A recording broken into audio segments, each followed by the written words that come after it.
Après les funérailles de ma mère, je pensais que le plus dur était passé. Mais le deuil a un sens de l'humour cruel. Il ne se contente pas de prendre les gens, il révèle qui ils étaient vraiment. 3 jours après avoir enterré maman, ma sœur, Chloé, s'est présentée au chalet, le chalet de maman avec son mari, Julien, et un camion de déménagement plein de cartons. Elle n'a pas frappé.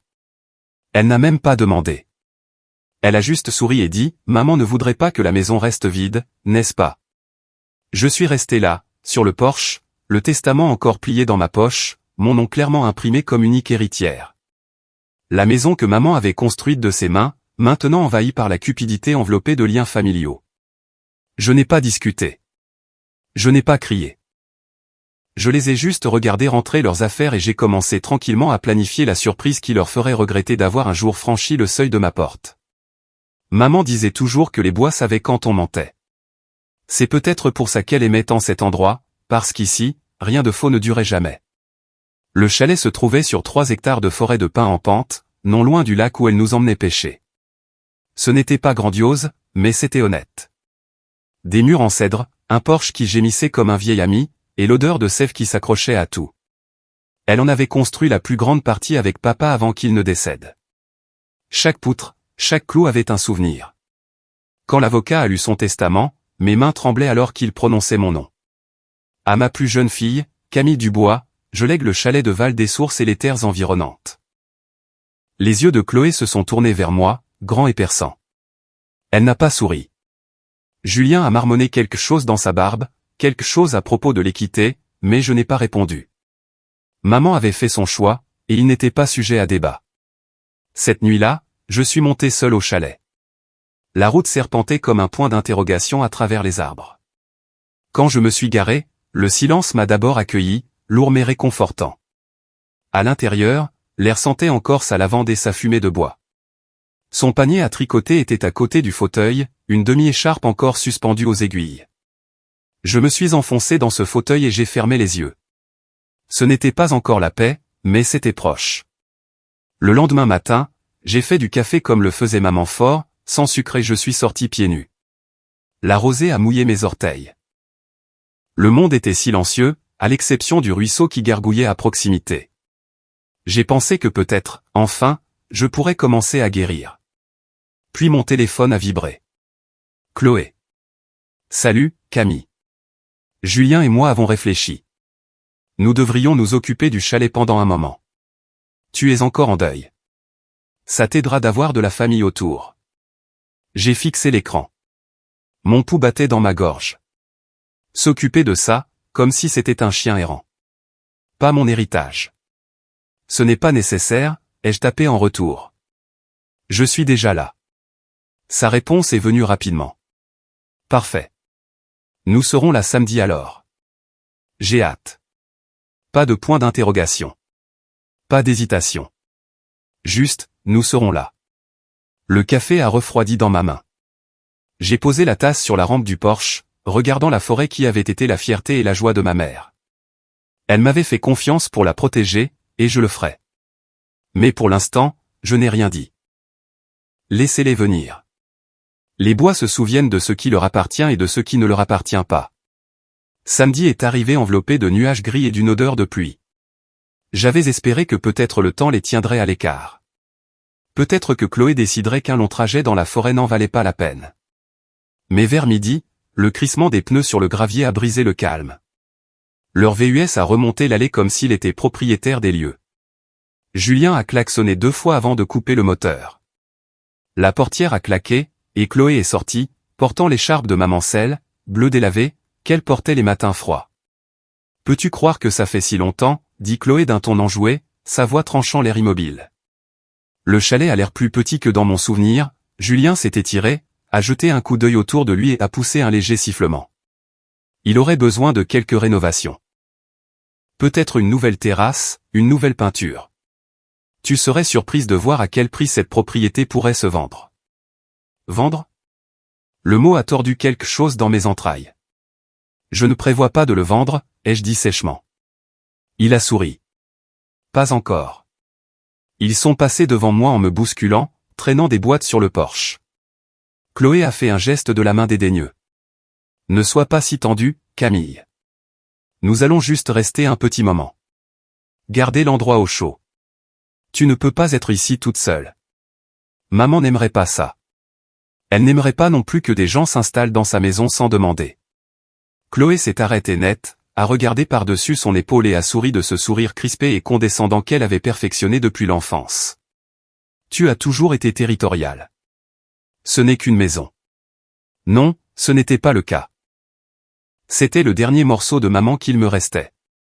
Au coucher du soleil, mon salon était une zone de guerre de bagages, de couvertures et de cartons à moitié déballés.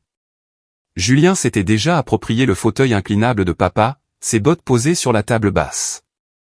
Chloé a réarrangé les meubles pour un meilleur flux d'énergie, poussant de côté le tapis fait main de maman. « Où veux-tu qu'on dorme ?» demanda-t-elle gentiment. « La chambre d'amis, ou peut-être la chambre principale puisqu'elle est plus grande ?»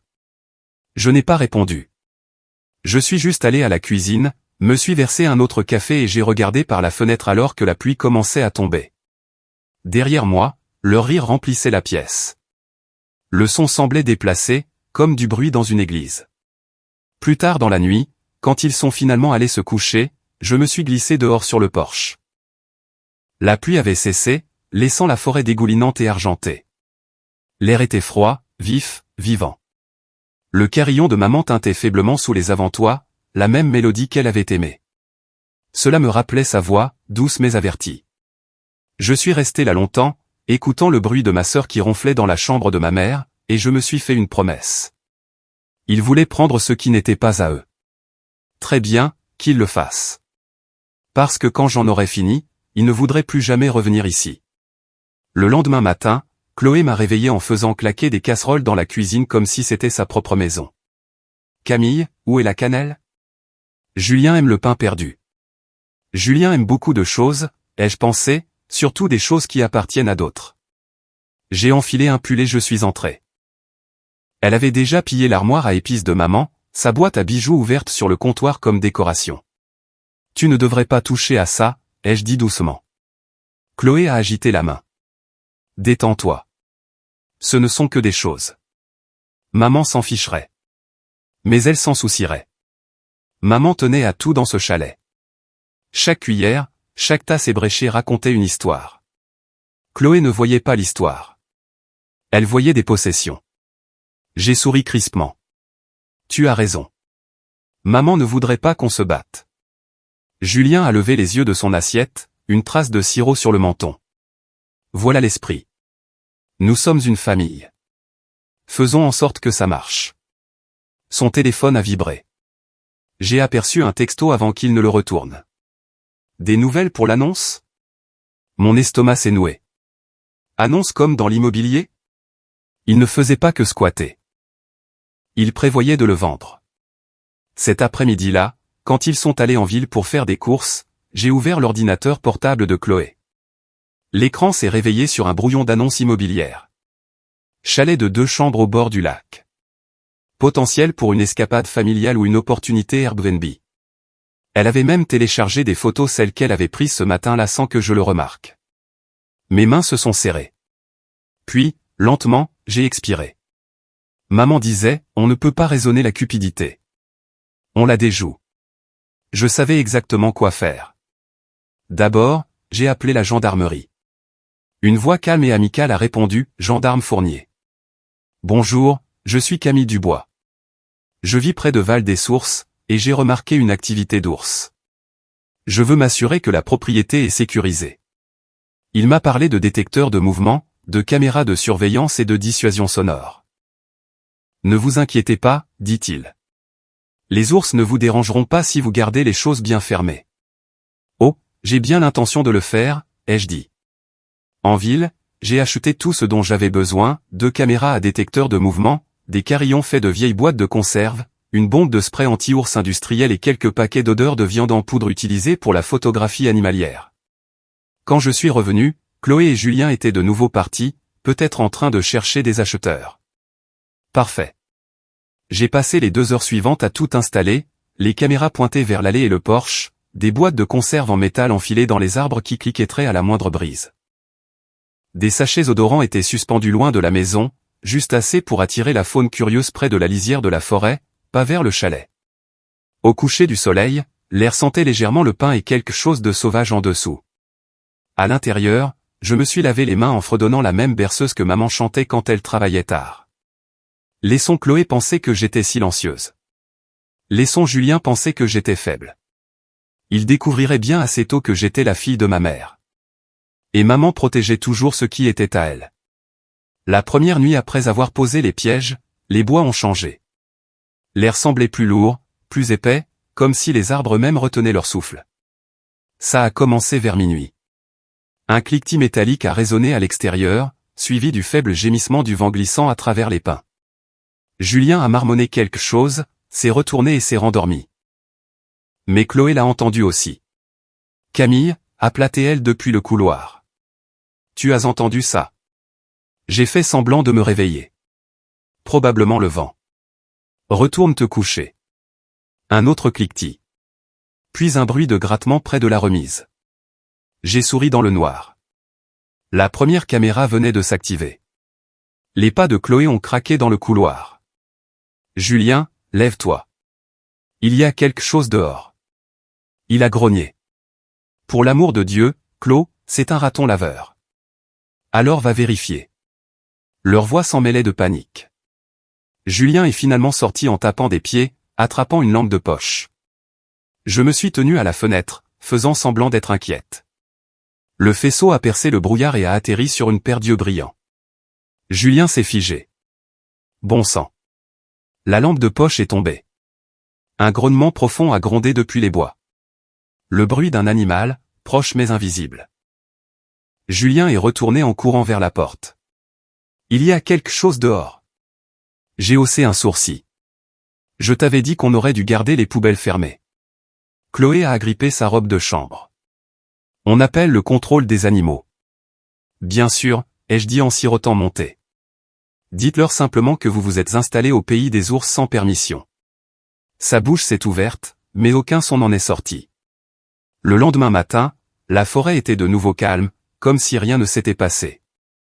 Mais Julien refusait de quitter le chalet. Il a doublement verrouillé les portes et a fait les 100 pas comme un animal en cage. Vers midi, j'ai reçu une alerte sur mon téléphone. Mouvement détecté, caméra de la remise. J'ai ouvert le flux. Julien était dehors, une pelle à la main, en train de marmonner. Il vérifiait le sol, cherchant des traces. Quand il est passé près du capteur près de la clôture, un grognement préenregistré a rugi du petit haut-parleur que j'avais caché sous les broussailles. Julien a crié si fort qu'une volée de corbeaux s'est envolée des arbres. Il est rentré en courant, claquant la porte derrière lui. Camille, il y a quelque chose dans les bois. Je jure que ça me suit. Chloé a pâli. Nous devrions partir. Non, a-t-il sèchement répondu. Je ne vais pas la laisser nous faire fuir. Ses yeux se sont dirigés vers moi. C'est toi qui fais ça, n'est-ce pas? J'ai penché la tête. Faire quoi? Installer des lumières à détecteur de mouvement et des caméras de sécurité. Ça s'appelle être responsable. Tu devrais essayer. Cette nuit-là, ils n'ont pas ri. Ils n'ont pas réarrangé les meubles ni mis de la musique. Ils sont juste restés assis en silence, chaque bruit sourd à l'extérieur les faisant sursauter. Depuis ma chambre, je les observais à travers le reflet du couloir, se serrant l'un contre l'autre, chuchotant dans le noir. Pour la première fois depuis les funérailles de maman, j'ai dormi profondément. Au 4e jour, la tension dans le chalet ressemblait à de l'électricité statique avant un orage. Julien n'était pas sorti depuis l'incident du grognement, et Chloé avait commencé à sursauter à son propre reflet dans la fenêtre. Chaque fois que les boîtes de conserve en métal cliquetaient dans le vent, elle tressaillait. Je faisais semblant d'être calme, lisant, nettoyant, fredonnant doucement. Mais à l'intérieur, je sentais quelque chose changer. La peur que je portais depuis les funérailles s'estompait, remplacée par une colère calme et délibérée. Cet après-midi-là, Chloé m'a coincé dans la cuisine. Ça suffit maintenant, siffla-t-elle. Quoi qu'il se passe ici, les bruits, les lumières arrêtent ça. Je ne fais rien, ai-je dit en remuant mon thé. La nature a juste sa façon de traiter les intrus. Elle a cligné des yeux, confuse. Qu'est-ce que ça veut dire? Avant que je puisse répondre, Julien a fait irruption, agitant ma tablette. Tu nous prends pour des idiots? J'ai trouvé tes flux de caméra. Je me suis figé. Il avait fouillé dans mes affaires. Tu nous as filmés, a exigé Chloé, sa voix tremblante. J'ai sécurisé ma propriété, ai-je corrigé. Maman m'a laissé cette maison. Vous êtes des invités non conviés. Julien a ricané. Des invités? Nous sommes de la famille. Tu ne peux pas nous enregistrer sans permission. Je n'ai pas besoin de ta permission, ai-je dit d'un ton égal. Légalement, je possède chaque mur et chaque centimètre de terrain autour. Il a ri amèrement. Ouais, on verra ce que ça vaut quand on le vendra. Le mot « vendre » a fait se contracter ma mâchoire. Tu veux dire l'annonce sur laquelle Chloé travaillait?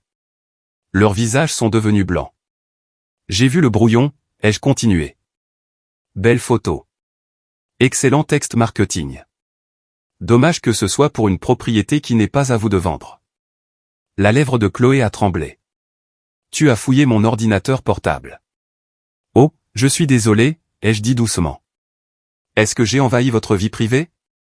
Pendant un moment, personne n'a parlé. Le seul son était le tic-tac régulier de la vieille horloge murale de maman. Puis Julien a claqué la tablette sur le comptoir. Tu es folle. Tu as toujours été jalouse de Chloé, son mariage, son succès, tout. Je me suis approché. Jalouse de quelqu'un qui ne peut pas survivre sans voler les morts? Maman n'aurait pas voulu ça, a sèchement répliqué Chloé. Elle détesterait nous voir nous battre. Maman détesterait te voir vivre dans son lit tout en complotant pour vendre sa maison. Les yeux de Chloé se sont remplis de larmes. Nous avions juste besoin d'argent. Alors vous auriez dû demander, pas prendre. Julien a attrapé sa veste, sa voix s'élevant. Tu le regretteras, Camille. Tu n'es pas aussi intelligente que tu le penses. Je l'ai regardé droit dans les yeux. Peut-être pas, mais je suis patiente. Et cette maison n'aime pas les menteurs. Il s'est figé, ne sachant pas si je plaisantais. Je ne plaisantais pas. Cette nuit-là, l'orage a finalement éclaté, le vent hurlant, les branches grattant le toit. Les boîtes de conserve à l'extérieur claquaient comme une sonnette d'alarme. À travers le tonnerre, j'ai entendu Chloé pleurer doucement dans l'ancienne chambre de maman. Je ne suis pas allé la réconforter. Certaines leçons sont faites pour être apprises dans le noir. Au matin, la tempête était passée, mais l'air à l'intérieur du chalet était plus lourd que le sol détrempé à l'extérieur. Je pouvais le sentir, le passage de la peur à la fureur. Les yeux de Chloé étaient rouges et gonflés quand elle est entrée dans la cuisine. Julien la suivait de près, la mâchoire serrée, la voix déjà élevée. Ça se termine aujourd'hui, dit-il en claquant une pile de papier sur la table. On a parlé à un avocat. Comme maman n'a pas laissé de relevé de propriété formelle, il y a une ambiguïté juridique. On pourrait contester le testament. Je l'ai regardé, presque en riant. Tu contesterais la signature de ta belle-mère décédée parce que tu en as eu marre de voler l'argenterie? Chloé a tressailli. Camille, s'il te plaît, ne rends pas les choses plus difficiles qu'elles ne le sont. On peut partager la maison. La diviser à 50-50e. Partager? Ai-je répété. Tu veux dire que je te laisse la vendre et prendre la moitié des bénéfices pendant que tu prétends avoir levé le petit doigt pour maman? Les narines de Julien se sont dilatées. Tu es impossible. On a essayé d'être civilisé. Je me suis levé lentement, maîtrisant ma voix. Non, Julien. Tu as essayé d'être malin. Tu as cru que tu pouvais me manipuler dans ma propre maison, mais tu as oublié quelque chose. J'ai pris ma tablette, j'ai tapoté l'écran et je l'ai tourné vers eux. Des vignettes vidéo ont rempli l'écran au redatage, visage, voix. J'ai appuyé sur lecture. Le premier clip montrait Chloé ouvrant la boîte à bijoux de maman. Le deuxième montrait Julien dans la remise, prenant des photos d'outils. Le troisième, Chloé chuchotant au téléphone, une fois que l'annonce sera en ligne, elle ne le saura même pas avant que ce ne soit vendu. Chloé a eu le souffle coupé, son visage s'est vidé de sa couleur. Tu nous as piégés. Non, ai-je dit. Vous vous êtes piégés vous-même. J'ai juste appuyé sur enregistrer. Julien a frappé la table de la paume de sa main. Tu crois que tu peux nous faire chanter? J'ai soutenu son regard, calme comme de la glace. Non, Julien. Je pense que je peux vous arrêter. J'ai ouvert le dossier à côté de moi des copies imprimées du testament de maman, de l'acte de propriété et d'un courriel de l'avocat confirmant le transfert de titre à mon nom. Puis j'ai fait glisser une clé USB. À l'intérieur se trouve une copie de chaque vidéo. Les originaux sont dans le stockage en nuage, et mon avocat y a déjà accès. Donc s'il m'arrive quelque chose ou à ce chalet, tout ça va directement à la gendarmerie. L'assurance de Julien a vacillé. Il a regardé Chloé, mais elle n'a pas voulu croiser son regard. Camille, murmura-t-elle, sa voix se brisant. S'il te plaît, ne nous ruine pas. Nous étions désespérés. J'ai pris une profonde inspiration. Maman m'a laissé cette maison pour une raison. Elle savait que vous essaieriez de la prendre, comme vous avez pris tout le reste. Je ne suis pas elle. Je ne pardonne pas aussi facilement. Les larmes de Chloé ont débordé. Nous voulions juste un nouveau départ. Alors commencer ailleurs. Le silence a envahi la pièce. Même la forêt à l'extérieur semblait retenir son souffle. Julien a attrapé ses clés et a marmonné, on s'en va. Tu peux pourrir seul dans ce chalet. Bien, ai-je dit doucement. Au moins, je serai entouré de choses qui ont leur place ici. Ils sont sortis en trombe. Par la fenêtre, j'ai regardé leur VUS déraper sur la route boueuse, les feux arrière clignotant comme des braises en retraite. Pendant un long moment, je suis resté là, attendant que l'adrénaline retombe. Le chalet a craqué comme s'il expirait. J'ai parcouru chaque pièce, ses photos, ses livres usés, son tricot toujours sur le fauteuil et j'ai chuchoté, c'est fini, maman. Je l'ai fait. Mais en sortant sur le porche, quelque chose d'inattendu a vacillé dans ma poitrine. Pas le triomphe, mais la tristesse.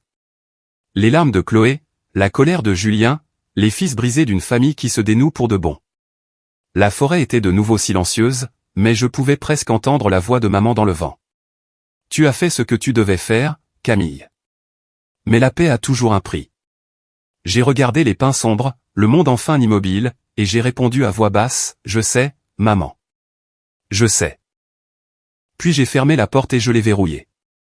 Les jours passèrent, et le silence dans le chalet passa d'étrange à sacré. Les bois étaient redevenus calmes. Les boîtes de conserve à l'extérieur bougeaient à peine dans le vent. Pour la première fois depuis des semaines, je pouvais m'entendre penser. 3 jours après le départ de Chloé et Julien, j'ai reçu un appel du gendarme local. Sa voix était calme mais ferme. Mademoiselle Dubois, nous avons reçu une information concernant une possible fraude immobilière impliquant votre sœur. Il semblerait que quelqu'un ait essayé de mettre votre chalet en vente sous son nom. J'ai souri légèrement. Je me demandais quand ça les rattraperait. Il a fait une pause. Vous avez déjà des documents? Oui. Vidéo, date, et un avocat qui attendait votre appel. Il a ri doucement. Vous avez l'air préparé. J'ai appris de ma mère, ai-je dit, et j'ai raccroché. Cet après-midi-là, j'ai reçu un courriel de mon avocat confirmant que l'affaire était classée. Chloé et Julien avaient été formellement avertis par le département. Toute nouvelle ingérence entraînerait des poursuites pénales. Pas de prison, pas de drame au tribunal, juste une ligne légale claire tracée entre nous. Mais la clôture ne fait pas toujours du bien. Cette nuit-là, j'ai trouvé un morceau de papier plié sous la porte. Mon nom était griffonné dessus de l'écriture de Chloé. Tu as gagné, Camille. J'espère que tu apprécies ton précieux chalet. Tu es devenu quelqu'un que je ne reconnais même plus. C'est peut-être ce qui arrive quand on est seul trop longtemps. Pendant un instant, j'ai failli le froisser de colère, mais j'ai alors vu la tache de gouttes de pluie sur l'encre. Ou peut-être des larmes. J'ai placé la lettre sur le manteau de la cheminée, à côté de la photographie de maman. À la lueur du feu, le sourire de maman semblait différent. Fier, peut-être, ou soulagé. Le lendemain matin, je suis descendu au lac. La brume flottait sur l'eau, pâle et légère. Je me suis assise sur le quai avec mon café, sentant le froid s'infiltrer à travers mon pull. C'est ce que maman aimait le plus dans cet endroit. Comment il pardonnait tout. Comment le soleil revenait toujours après la tempête. Pour la première fois, je la comprenais. Elle n'avait pas construit ce chalet juste pour la paix. Elle l'avait construit pour endurer les tempêtes, les saisons, même la trahison. En revenant vers le porche, un léger cliquetis est venu des boîtes de conserve enfilées le long de la lisière des arbres. J'ai souri. C'était peut-être le vent. C'était peut-être maman. Quoi qu'il en soit, le son n'était plus un avertissement. C'était un rappel. La paix ne vient pas en évitant le combat. Elle vient en le gagnant selon ses propres termes. Je me suis assise dans le vieux fauteuil de maman, j'ai tiré sa couverture sur mes genoux et j'ai regardé les arbres se balancer doucement dans la lumière du matin. La guerre était finie, et pour la première fois depuis les funérailles, la maison ressemblait à nouveau à un foyer. Le printemps est arrivé tranquillement cette année-là, presque comme si les bois testaient s'il était sûr de refleurir. La neige a fondu du toit. Le ruisseau a commencé à fredonner doucement, et des parcelles de fleurs sauvages ont commencé à apparaître là où le gel avait été. J'ai pris cela comme un signe que la forêt guérissait. Moi aussi. Je passais mes matinées sur le porche avec une tasse de café, écrivant dans le journal que maman m'avait donné des années auparavant. Chaque page commençait par sa phrase préférée, « Recommence ». Et c'est ce que j'ai fait. J'ai réparé la marche de porche qui était lâche, j'ai raccroché le carillon qu'elle avait fait avec des coquillages, et j'ai restauré son petit lopin de jardin. Chaque acte ressemblait à une conversation avec elle, un mot à la fois. Un clou, une graine. Parfois, j'entendais encore l'écho de la voix de Chloé dans ma tête. Le rire, la colère, l'appel à juste partager. Mais la maison ne portait plus cette lourdeur. Elle était redevenue ce qu'elle était censée être, un espace de calme, de vérité, de souvenirs. Puis, un après-midi, alors que le soleil plongeait derrière les pins, le facteur a laissé une petite enveloppe. L'écriture était familière. Chloé. Je l'ai fixée pendant un long moment avant de l'ouvrir. Camille, je n'attends pas de pardon. Je veux seulement dire que je suis désolé envers toi, envers maman, envers moi-même. J'étais en colère, et j'ai laissé le désespoir de Julien devenir le mien. Il est parti maintenant. Nous nous sommes séparés. Je sais que tu ne voudras probablement plus jamais me revoir, mais si jamais tu décides de le faire, j'aimerais visiter le jardin de maman juste une fois. C'est pendant un long moment, je n'ai pas bougé. L'air semblait immobile, comme si les bois écoutaient. Puis j'ai plié la lettre soigneusement et je l'ai placée sous la photographie de maman qui était accrochée au-dessus de la cheminée. Peut-être un jour, ai-je murmuré. Mais pas encore. Dehors, la forêt brillait d'or sous la dernière lumière du jour. La brise transportait le son des boîtes de conserve qui cliquetaient doucement, pas de manière stridente comme avant, mais douce, rythmique, presque comme une berceuse. Je suis sorti sur le porche, enveloppé dans le gilet de maman, et j'ai regardé les arbres se balancer contre le ciel qui s'estompait. Le chalet avait l'air différent maintenant, pas seulement comme une maison dont j'avais hérité, mais comme quelque chose que j'avais finalement mérité. Les bois m'avaient mis à l'épreuve, tout comme ils avaient mis maman à l'épreuve. Et comme elle, j'avais survécu meurtri, plus sage, mais toujours debout. J'ai fermé les yeux, respirant l'odeur de pin et de terre humide. Pour la première fois depuis qu'elle était partie, j'ai senti sa paix s'installer autour de moi comme une couverture. Le chalet a craqué doucement. Le feu crépitait à l'intérieur, et quelque part au-delà des arbres, le vent portait un murmure qui ressemblait presque à sa voix. Tu as bien fait, Camille. Tu es enfin rentrée à la maison.